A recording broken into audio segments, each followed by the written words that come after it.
Another important demand shifter is population. And so what you have here is an increase in the number of consumers is going to be something that would cause demand for a product to increase. So if you have, for instance, Chapel Hill and you're looking at the demand for pizza, when the students come back to town, the student population is one that enjoys their pizza, so the demand for pizza will shift to the right. During the break, when students go home, there's less people around. When they leave to go home, the demand for pizza will shift to the left. It depends a lot upon the particular group's demand for a particular product. It doesn't even necessarily have to be an increase in numbers. It could just even be an increase in the type of demographic. For instance, as people get older and move into, let's say, their 80s, the demands for certain types of medicine will increase. Okay, so we may not necessarily have an increase in population, but the demographics of the population have changed. Another important demand shifter is the price of substitutes. So let's take into consideration the price of substitutes.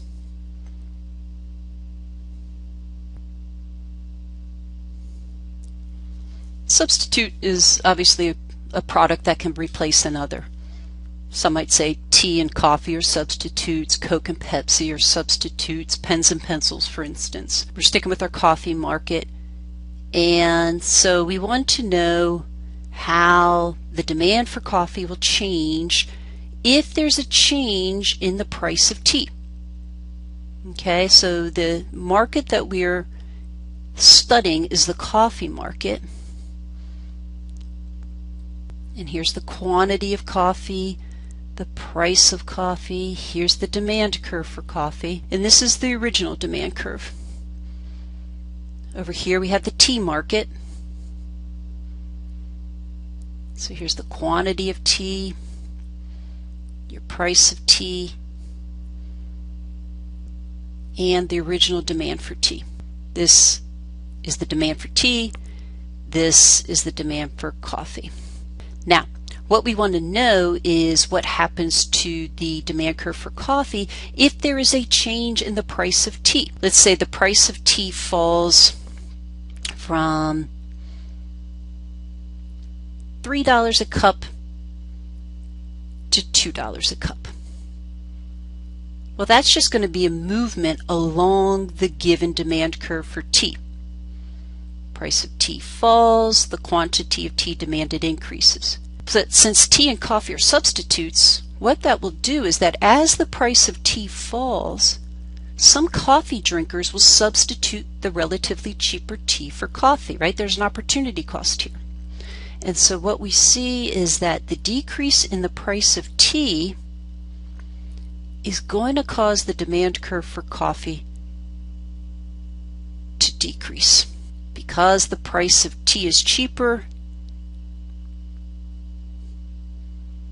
originally, right, we would have had, let's say people were buying 100 cups of coffee per day, but now since tea is relatively cheaper at $3 per cup of coffee, the quantity demanded has fallen, let's say, from 100 to 75. So if the price of a substitute, in this case, right, what do we see? If the price of the substitute decreases, the quantity demanded for coffee also decreases.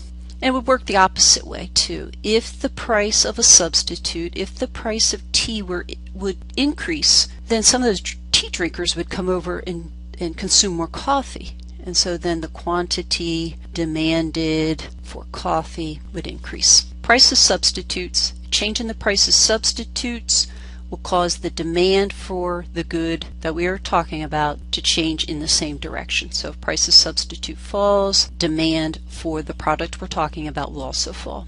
Price of a substitute increases, demand for the product we're talking about will also increase.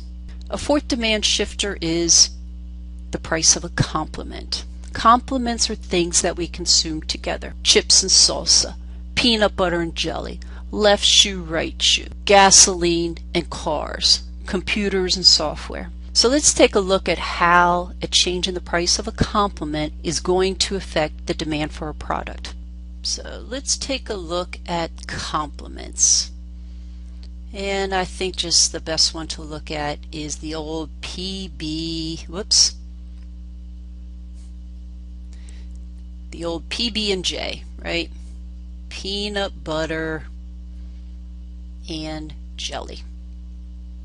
Let's take a look at the peanut butter market. That is the market we are interested in. Okay, so I'll put a little box around that. Here's the price of peanut butter. There's the quantity. Here is your demand for peanut butter. Over here we have the jelly market.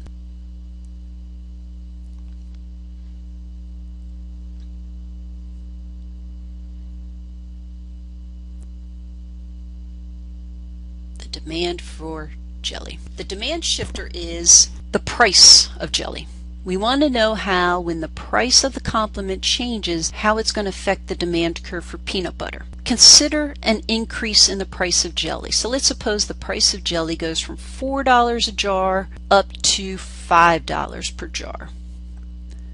Well, according to our demand curve, right here, let's say at $4 per jar, people buy 10 jars per day, but at $5 per jar, the quantity demanded in this market falls to, let's say, 4 jars. So what we have when the price of peanut butter goes up, we know according to the demand curve that we have that when the price of jelly goes up, that the quantity of jelly demanded is going to decrease. How is that change going to affect my market for peanut butter? Well, the way it's going to affect my market for peanut butter is, since there's less jelly being purchased and I like to consume peanut butter with my jelly, the demand for peanut butter is going to decrease.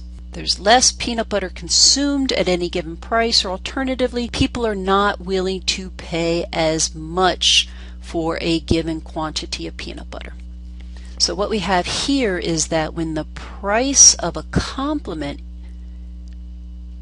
increases, the demand for the good of interest, in this case peanut butter, the demand, and notice I say demand, the entire demand will decrease. It's also going to be true that if the price of a complement should fall, so if the price of jelly had fallen from 5 to 4, then people would have purchased more jelly, and then you would have had a case where they'd want to buy more peanut butter to consume with that jelly. Then you have a situation where the demand for peanut butter would increase. So a change in the price of a complement is going to be something that would increase the demand for the good that we are interested in discussing.